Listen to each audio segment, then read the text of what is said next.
I'm Maggie Williams, editor of Reward magazine. I'm here today with John Ritchie, CEO of Ellipse, group life and disability insurer and part of the Munich Re Group. Good morning, John. Morning, Maggie. So John, we're going to talk about the relationship between auto-enrollment and broader workplace benefits today. So auto-enrollment has pretty much dominated the employee benefits landscape for the last 2 years or so, really. But now we're beginning to understand the relationship between the pension side and other broader benefits. How does that relationship work from an employer perspective? We see this, of course, from an insurer's perspective, but the thing that has struck me, Maggie, is the number of root and branch reviews in schemes of all sizes. So we've gone through the first staging date, the very biggest employers, the big retailers, distribution companies, who had blocks of unpensioned people. So what we've seen how that has triggered a review of what they provide people around the periphery of pensions, how much life cover, maybe even how much income protection, long-term sick cover that they get. And that has brought some really interesting, previously self-insured companies to the life insurance market. So that is in itself been a growth stimulus. We could see last year, 2012, the group risk market, life, CI, disability grew by 10%. In the context of flatlining recession. So it is the stimulus to an overall review of your whole employee benefit program in the sort of the core staples, as it were. How much money you've got for your old age, how much money have you got for catastrophe in your working life, life cover, critical illness, income protection. So it changes everything is how I'd characterise it. And what about the employee? What's in it from their perspective? Well, from an employee's perspective, I think awareness levels are very low, and research shows this. In fact, research shows that awareness level among smaller employers, the next year and the year after, that's been an issue.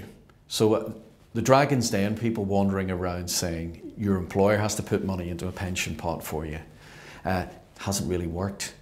So what we have had is quite a lot of negative talk about this from certain parts of the political establishment, but from a policy point of view, this is a very big moment, because what has happened is that we've got a level state pension for everybody now, £140 a week. What that means as an individual is, you know you get that, so everything you save through auto-enrollment or any other vehicle does not in any way prejudice or penalise you in what you get from the state. So that is a big public policy moment. Now, when we get over the next election, it'll be interesting to see who wins as to whether there's any rowing back from that. And I personally hope not, because this is one of those long-term public policy, political issues that spans a generation. Our generation, no, my generation, need to know that, because I imagine you're quite a bit younger than me, we need to know that there's going to be some state support, but largely we've got to provide for ourselves. I'm in the tail end of the baby boom, and frankly, there are just going to be so many old people that we need to change the way the society deals with this. So I think employees, I would quite like to see more engagement with employees to explain what's happening to them. The best companies are doing that, but many are not, big and small. And what do these changes mean for small and mid-sized businesses in terms both of their reward strategy and the systems available to support that? Well, I think basically it's one of those 50-50 scenarios. Half of the employees in this economy historically have had good pensions. They've had some sort of pension. It comes with life cover. Often it comes with some protection if people are too ill to work or they have a catastrophic injury. But the other half have just not been in it at all. Now, the new norm will be for people to be a member of a pension scheme. Australia have had this for 15, 20 years. And if an Australian comes to work in the UK and you hire them, they often say to you, what do I do with my 9%? Because they know that 9% of their income goes to a pension pot. So that it will become the new norm. And that will be a good thing. That will be an absolutely excellent thing. Now, as to the readiness of major pension providers or the life industry for this change, that's another interview. But I do think that it is the new norm. And again, having a decent amount of life cover or sickness cover through your work will be the new norm for that half of the unpensioned workforce. It's a good thing. And what advice would you give to businesses currently planning for auto-enrolment? Don't panic.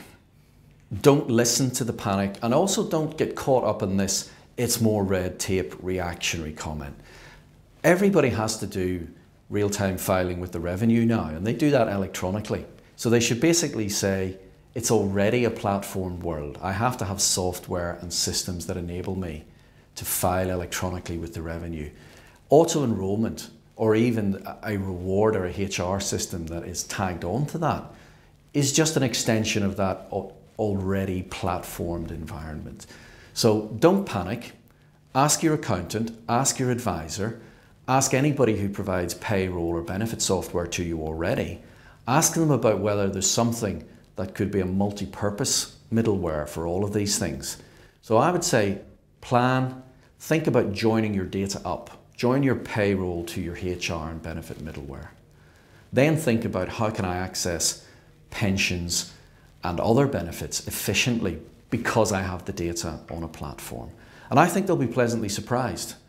I think there's lots of really good software and middleware emerging, and they might actually economically be able to have very good benefit programs, efficient and cheap, and have more than they thought was possible. John, thank you very much indeed for your time today. My pleasure. Thank you.